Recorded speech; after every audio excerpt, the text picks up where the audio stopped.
그러므로 너희는 하나님의 택하신 거룩하고 사랑하신 자처럼 긍휼과 자비와 겸손과 온유와 오래 참음을 옷 입고 누가 네게 혐의가 있거든 서로 용납하여 피차 용서하되 주께서 너희를 용서하신 것과 같이 너희도 그리하고 이 모든 것 위에 사랑을 더하라. 이는 온전하게 매는 띠니라. 우리가 옷을 다 입고 하나님 앞에 왔습니다. 옷이 날개라는 말이 있어요. 아주 좋은 옷을 입고 몸에 맞는 옷을 입고 그렇게 깨끗하고 단정한 옷을 입고 났으면 기분이 아주 상큼하고 좋습니다. 또 우리의 예쁜 옷, 단정한 옷을 입은 모습을 보는 사람들도 함께 즐겁습니다. 또 여러분 옷장에 예쁜 옷들, 마음에 드는 옷들이 가지런하게 걸려 있으면 마음이 푸근하고 든든하고 저 예쁘고 아름다운 옷을 입고 나들이 하고 싶은 그런 마음도 생깁니다. 옷이라는 것은 내 몸, 내 신체만 보호하는 게 아니라 때로는 내 신분을 나타내기도 합니다. 간호원들은 하얀 그런 가운을 입고 환자들을 돌봅니다. 환자들은 환자복을 입고 또 간호원들을, 의사들을 맞이하기도 합니다. 군인은 군복을 입고 또 경찰은 또 제복을 입고 죄수들은 죄수복을 입고 재판관들은 법복을 입고 그렇게 삽니다. 또 어떨 때는 이 옷이 재력을 나타내는 무기가 되기도 합니다. 수백만 원, 수천만 원 하는 그런 아주 값비싼 옷들을 가난한 사람들이 입을 수는 없겠죠. 그 옷으로서 자기의 부와 신분을 과시하기도 하고 또 오래전 사건입니다만은 옷으로서 또 이렇게 권력 가진 사람들이, 부를 가진 사람들이 로비를 하는 그런 옷로비 사건도 우리 오래전에 경험하기도 했습니다. 이상하게 옷이라는 것은 말이죠. 그 정장을 입으면 사람들의 행동도 또 반듯해지는 모습이 보입니다. 그러나 옷을 아무렇게나 입으면 그 마음도 또 풀어지기도 해요. 저 같은 경우를 한번 봐도 옛날 그 예비군 훈련 받을 때를 보면 예비군복만 입으면요 누구나 다 풀어져요. 다 몸과 마음이 해이해져요. 그래서 그 참 옷이 그 사람을 나타내주고 있는 그런 모습들도 보게 됩니다. 인간은 처음부터 옷을 입었습니다. 인간이 죄가 옴으로 인해서 부끄러운 수치를 가리기 위해서 스스로 무화과 나뭇잎 중에도 비교적 큰 잎사귀가 큰 나뭇잎으로 자기의 수치를 가린 것이 최초의 옷입니다. 그런데 그 옷은 문제가 많습니다. 왜냐하면 햇빛이 내리쬐면 오그라듭니다. 또 비가 오면 흘러내립니다. 또 걷다가 어디에 걸리면 찢어집니다. 또 자고 일어나면 옷이 단정하지 못합니다. 입으나 마나 한 그런 옷이 되고 맙니다. 그럴 때 우리 하나님은 그 무화과 나뭇잎을 벗기고 짐승을 잡았어. 피를 흘렸어. 생명을 죽였어. 가죽옷을 만들어서 하나님이 직접 인간에게 입혀주셨습니다. 이것은 인간의 행위를 하나님이 덮어주시는, 생명을 죽여서 인간을 보호해 주시는 그런 모습을 예표하기도 하는데요. 오늘 제가 여러분들에게 말씀을 드리는 이 옷은 사람의 이 몸을 덮는 그런 겉옷 이야기가 아니라 우리의 속사람, 내면의 사람, 성품의 옷에 대한 그런 말씀을 드리려고 합니다. 우리가 겉으로 옷을 잘 입고 반듯하게 입는 것도 참 중요하지만 더 중요한 것은 우리 내면의 옷입니다. 우리 인격의 옷입니다. 아무리 명품 옷을 입었다 해도 내가 명품이 아니면 소용이 없습니다. 아무리 옷을 잘 입어도 그 옷이 내 인격까지 나를 반듯하게 만들어주지는 못하거든요. 그게 우리의 몸의 옷의 한계입니다. 가장 중요한 것은 내 몸의 옷이 아니라 내 내면의 옷, 성품의 옷, 인격의 옷이 참 중요합니다. 우리 예수님은 저와 여러분들에게 다 흰옷, 그리스도의 십자가로 만든 그 의의 옷을 다 입혀주신 하나님의 은혜 속에서 우리가 지금 살고 있는데요. 우리가 이 옷을 입고 끝날 것이 아니라 우리의 성품, 주님을 닮은 성품의 옷도 입어야 되는데, 오늘 이 성품의 옷 5가지를 골로새서 3장 12절은 우리에게 말씀하고 있습니다. 그래서 성도가 그리스도인이 입어야 할 5가지 옷이 무엇인지 우리가 먼저 살펴보도록 하겠습니다. 12절입니다. 다 같이 읽겠습니다. 시작. 그러므로 너희는 하나님의 택하신 거룩하고 사랑하신 자처럼 긍휼과 자비와 겸손과 온유와 오래 참음을 옷 입고 했습니다. 저와 여러분들이 성품의 옷 5가지를 반드시 구비해야 됩니다. 반드시 마련해야 됩니다. 반드시 입고 있어야 됩니다. 이 5가지가 무엇인지 우리가 분명히 알아야 됩니다. 제일 첫 번째는 긍휼의 옷을 저와 여러분들이 입어야 됩니다. 긍휼의 옷이라는 것은 불쌍히 여기는 마음을 가진 성도의 성품입니다. 우리 성도들이 다른 사람을 대할 때 이 험한 세상 속에서 다 힘들게 살아가고 있고 어렵게 살아가고 있습니다. 그래서 우리가 다른 사람을 대할 때 나쁜 감정, 미운 감정이 아니라 다른 사람의 약점을 보거나 다른 사람의 허물을 볼 때 무시하는 그런 마음이 아니라, 저와 여러분들이 다 험한 세상을 살고 힘들게 살고 있는 성도들을 대하면서, 사람들을 대하면서 불쌍히 여기는 마음, 측은지심을 가지고 살아가야 됩니다. 부모가 자식을 불쌍히 여김같이 불쌍히 여기는 마음이 바로 긍휼인데요. 우리 하나님이 우리를 보실 때 긍휼히 여기셨어요. 그래서 긍휼을 우리에게 보여주셨어요.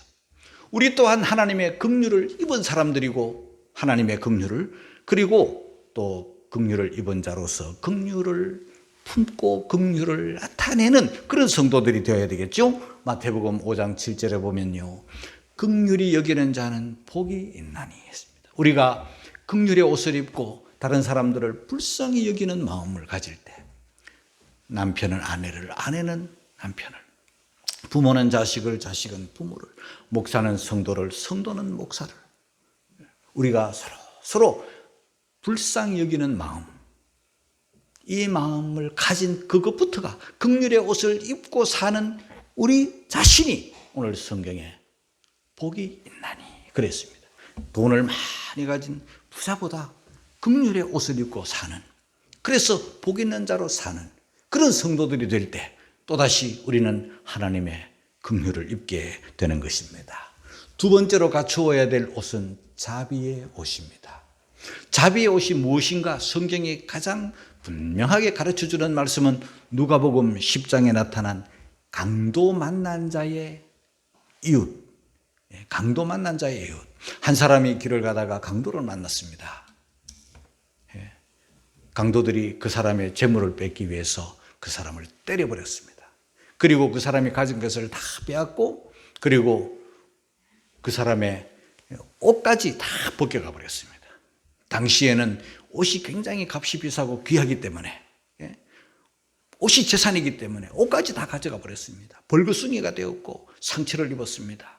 그반 죽게 되었다고 성경은 말합니다. 그냥 두면 죽습니다. 피 흘리고 죽고, 이제 밤 되고 날 추워지면 죽습니다. 죽은 거나 방불한 사람이에요. 그런데 세 사람이 지나갑니다. 한 사람은 제사장 지나갑니다. 보고, 어이구, 다쳤네, 큰일 났네, 어휴, 저 사람 저러다가 죽을 텐데 하고는 그냥 가버렸습니다. 보고 가버렸습니다. 그리고 레위인이 지나갑니다. 레위인 또한 보고 지나가 버렸습니다.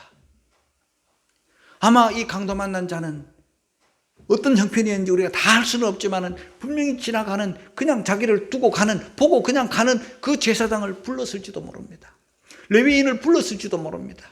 큰 소리로 부르지는 못했을지라도 살려주세요, 도와주세요, 그냥 가시면 안 됩니다, 나 지금 죽어가고 있습니다, 이렇게 말했을지 모릅니다. 그러나 냉정하게 그 사람들은 자기의 길로 가버렸습니다. 다른 사람의 상처, 다른 사람의 위험, 다른 사람의 어려움을 보고 못 본 척, 듣고 못 들은 척 그냥 가버렸습니다. 무관심했습니다. 그러나 한 사람, 사마리아 사람은 여행 중에 지나가다가 그 강도 만난 자를 보았습니다. 불쌍히 여기는 자비의 마음을 가지고 있었습니다. 그리고 다가갔습니다. 자기의 것으로 상처를 치료해 주었습니다. 할 수 있는 데까지 돌보아 주었습니다. 그리고는 그를 그냥 그대로 그 자리에 현장에 두면 안 되기 때문에 나귀에 태워가지고 주막에 왔습니다. 주막 주인에게 이 강도 만난 자를 돌보아 달라고 맡기면서 돈을 줍니다. 치료해 주세요. 돌보아 주세요. 그리고 내가 어디 갔다 돌아올 터이니 돌아오는 길에 부비가 더 들면 그때 더 드리겠습니다. 이 사람을 살려주세요. 도와주세요. 뒤까지 책임지고 있는, 지극정성으로 돌보고 있는 그런 사람이 바로 사마리아 사람이었습니다. 강도 만난 입장에서 볼 때, 사람의 입장에서 볼 때 누가 이웃이겠습니까? 예? 제사장이 이웃일까요? 레위인이 이웃일까요? 평소에는 이웃인 줄 알았는데, 평소에는 좋은 사람인 줄 알았는데 그 사람들은 내가 위험 만났을 때 나에게 도움이 되지 못해 자기 길을 가버린 사람. 강도 만난 자가 사마리아 사람이 강도 만난 자의 이웃이었던 것입니다. 자비를 베푼 자니이다 했습니다. 여러분, 자비라는 것은 바로 이와 같은 것입니다. 우리가 어려움을 당한 사람, 또 힘들게 살아가는 사람, 이런 사람들을 향하여 자비를 베푸는 그런 좋은 이웃으로 살아야 자비의 옷을 입고 사는 사람들입니다. 세 번째 우리가 갖추어 입어야 될 옷은 겸손의 옷입니다. 겸손은 예수님을 닮은 마음이죠. 겸손은 세 가지를 아는 자예요. 첫째는 자기를 아는 자입니다. 내가 누군지, 죄인이었다가 하나님 은혜로 사는 자인 줄 아는 자입니다. 그래서 겸손한 자가 정말 자기를 아는 자예요. 인간으로서 은혜 아니면 살아갈 수 없는 존재로서 마음을 높이는 자, 교만한 자, 정말 인간을 모르고 자기를 모르는 자입니다. 두 번째는 하나님을 아는 자입니다. 겸손한 자는 하나님이 누구신지, 하나님께서 은혜를 베풀어 주시고 나를 사랑해 주시기 때문에 내가 존재한다는 걸 알고, 그 하나님은 전능하신 하나님이며, 그 하나님은 창조의 하나님이며, 그 하나님은 우리를 사랑하시는 아버지 하나님이신 것을 분명하게 아는 자, 그러기에 그는 하나님 앞에 예배합니다. 여러분, 우리는 하나님을 바로 아는 자가 되어야 됩니다. 그래야 겸손한 자입니다. 세 번째는, 이 겸손한 자는 이웃을 바로 아는 자예요. 나만 존재하는 게 아닙니다. 하나님은 우리 주변에 이웃을 주셨습니다. 나뿐 아니라 다른 사람을 주셨어요. 하나님은요, 나를 사랑하시지만 또 다른 사람도 사랑하세요. 하나님은요, 모두를 다 사랑하시는 하나님이세요. 그러니까 나밖에 모르는 이기주의자가 되어서는 안 됩니다. 내가 소중하듯 다른 사람도 소중하고, 내가 귀하듯 다른 사람도 귀하니, 다른 사람을 나보다 더 귀하게, 나보다 더 낮게 여길 줄 아는, 나를 낮추고 다른 사람을 세워주고 다른 사람을 높이는 그 사람이 이웃을, 사람을 아는 자예요. 그 사람이 겸손한 사람이고, 그 사람이 겸손의 옷을 입은 사람이에요. 사랑하는 성도 여러분, 우리 모두가 다 도화동 주한교회 모든 성도들이 단 한 사람도 예외 없이 겸손의 옷을 갖춰 입기를 주님의 이름으로 축복합니다. 네 번째 옷은 온유의 옷입니다. 온유는 따뜻함이며 온유는 부드러움이에요. 여러분, 식물도 따뜻한 걸 좋아합니다. 햇볕을 좋아해요. 동물도 따뜻한 걸 좋아하고 햇볕을 좋아합니다. 마찬가지로 사람도 따뜻한 걸 좋아합니다. 햇볕이 따뜻하게 내리쬐이면 얼마나 기분이 좋은지 모릅니다. 사람과 사람을 대할 때 따뜻한 사람, 표정이 따뜻하고, 눈빛도 따뜻하고, 말도 따뜻하고, 마음도 따뜻하고, 글도 따뜻하고, 행동이 따뜻하고, 이런 따뜻한 말을 하는 사람 곁에는요, 사람들이 자꾸 모입니다. 그러나 말이 차갑고 말이 날카롭고 말이 그냥 쏘고 어쩌다가 말 한 번 실수를 하면 그 말꼬리 잡고 그냥 물고 뜯고 하면요, 무서워서 겁이 나서 또 말에 책 잡힐까 봐, 또 말꼬리 잡힐까 봐 겁이 나서 못 갑니다. 그러니까 그 사람은 결국 외로워지고요, 외톨이가 되는 거예요. 여러분, 우리 모두가 예수님의 마음을 닮아서 온유하고 따뜻한, 말이 따뜻한, 마음이 따뜻한, 행동이 따뜻한 그런 온유의 옷을 다 갖춰 입고 사시기를 주님의 이름으로 축복합니다. 모세는요, 온유함이 지면의 모든 사람보다 승하더라고 했어요. 마태복음 5장 5절에는 온유한 자가 복이 있나니 저희가 땅을 기업으로 차지할 것이며 했습니다. 이 땅은 꼭 이 세상 땅만 말씀하는 건 아닐 것입니다. 온유한 자가 땅을 기업으로 받는다. 땅에서나 하늘에서나 하나님 주시는 축복 속에서 산다, 그 말이에요.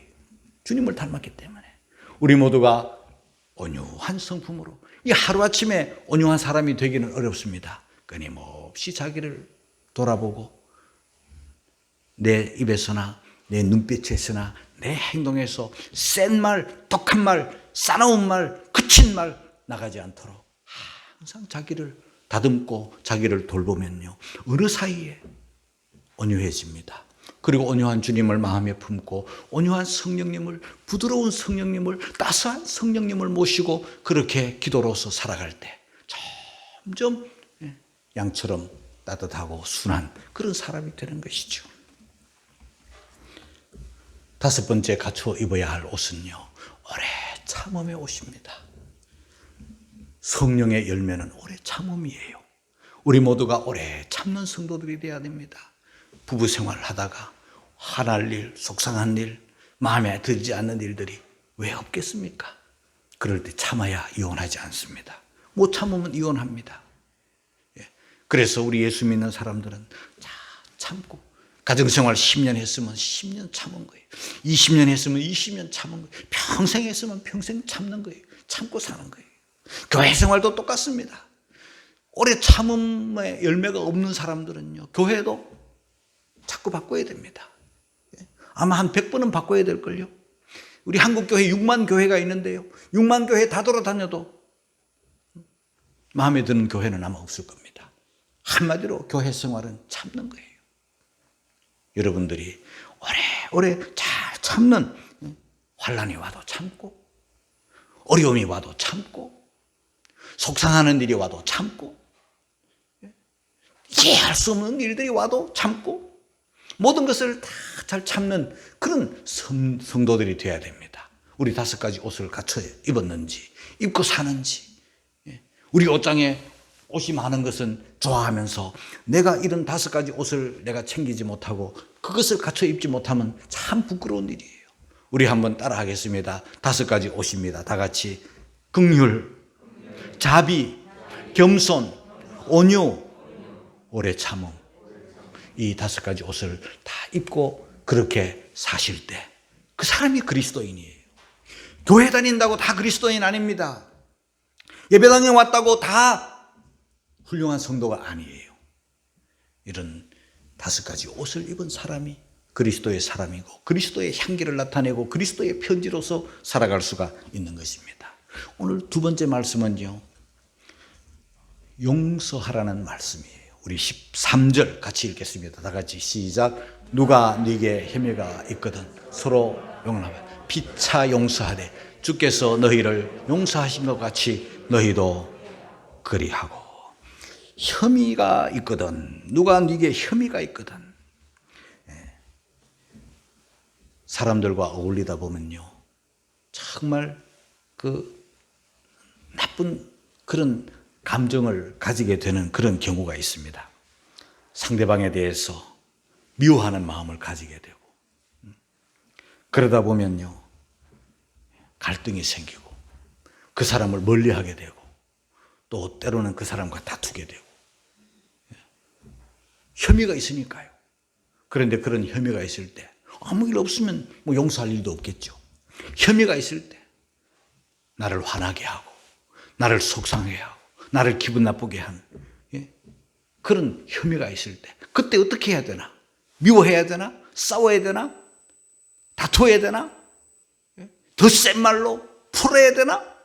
여러분, 더 센 말로 풀고 더 인간적인 방법으로 그렇게 혐의를 풀려고 하면은요, 나중에는 더 꼬이게 되고 더 큰 갈등 속에 들어가게 되는 거예요. 그러면 결과적으로는 하나님의 말씀을 어기게 되는 거예요. 원수를 사랑하라는 말씀을 어기게 되는 거예요. 사도 바울이 복음을 전할 때요, 복음을 전하잖아요. 천국 가는 복음을 전하잖아요. 죄 사함 받는 복음을 전하잖아요. 이보다 더 귀한 일이 어디 있습니까? 그런데 칭찬만 왔을까요? 좋은 일만 왔을까요? 좋은 소리만 들었을까요? 복음을 전하는데 좋은 일을 하는데도 불구하고 욕을 먹어요. 고린도전서 4장 12절 13절을 우리 한번 읽어보겠습니다. 다 같이 시작. 또 수고하 친히 손으로 일을 하며 후욕을 당한 적 축복하고 핍박을 당한 적 참고 비방을 당한 적 권면하니 우리가 지금까지 세상에 더러운 것과 만물에 찌개같이 되었도다.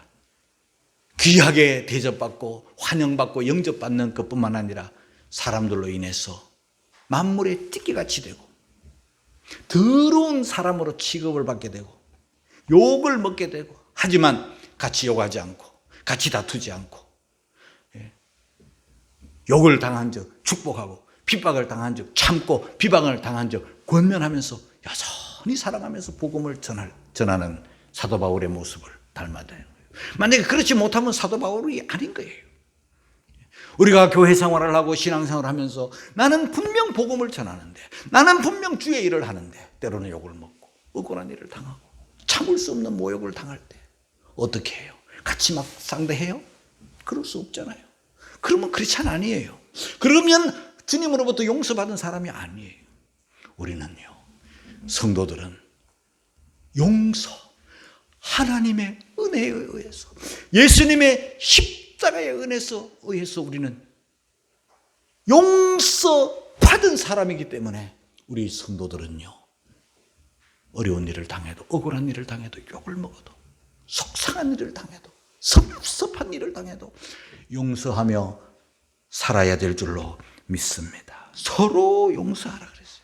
여러분, 용서하지 않고 이것을 가슴에 칵 품고 같이 욕하고 같이 미워하고 같이 상대하다 보면은요, 어떻게 되는가? 내 성격이요 자꾸 삐뚤어지고 내 성격이 비판적이게 되고 공격적이 되는 것을 보게 돼요. 그러다 보면 또 남들도 우리가 비판하게 돼요. 비난하고 비판하다 보면요, 또 비판을 받아요. 그리고 우리가 화목하지 않고 풀지 않고 그렇게 갈등하면서 미워하면서 예배하면요, 하나님은 그 예배도 안 받았어요. 가서 형제와 화목하고 와서 나한테 예배하라 그러는 거예요. 그리고요, 이렇게 비판하고 욕하고 까다로운 사람에게는요, 자꾸 사람이 떠나가요. 친구가 자꾸 없어지는 거예요. 누가 날카로운 사람, 까다로운 사람, 비난하고 정죄하고 손가락질하는 사람과 친구 삼겠어요? 그런 사람과 혹 친구 된 사람도 더 비슷한 이유가 될 거예요. 여러분, 우리 그리스도인들은 용서받아서 용서하는 사람으로 사시기를 주님의 이름으로 축복합니다. 서로 용서하며 살아야 되는 거죠. 서로 용서하라. 나부터 먼저 용서하는 거예요. 내가 먼저 손 내미는 거예요. 내가 먼저 사과하는 거예요. 내가 먼저 용서를 구하는 거예요. 그러다 보면 그쪽에서도 용서를 구하는 거예요. 그래서 피차 용서하는 사람이 되는 거예요. 성경에 보면 용서를 몇 번 해야 되나? 한 번? 두 번? 7번까지 하리까? 예수님께 그런 질문을 했더니 예수님이 하신 말씀은 마태복음 18장 21절 이하에 보면은요, 7번 아니라 70번씩 7번이라도 해라. 와, 490번 용서하는 거예요. 여러분, 무한대로 용서하라는 말씀이에요.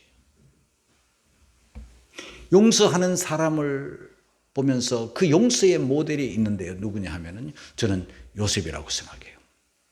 요셉은요, 이복 형제들이 그를 묘해가지고 웅덩이 속에 그 어린 요셉을 빠뜨려 버렸어요. 죽이려고 했어요. 그 용서 못할 일이죠. 예, 형님들에게 부탁했을 거예요. 형님들, 이러시면 안 됩니다. 나는 당신의 아우입니다.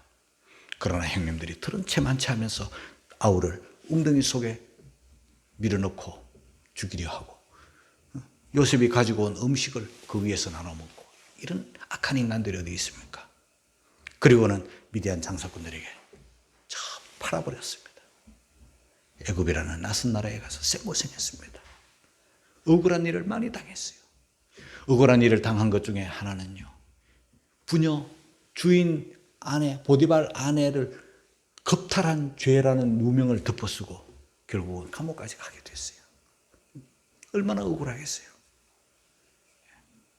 그럴 때 이 요셉은 어떻게 합니까? 한때는 힘이 없어가지고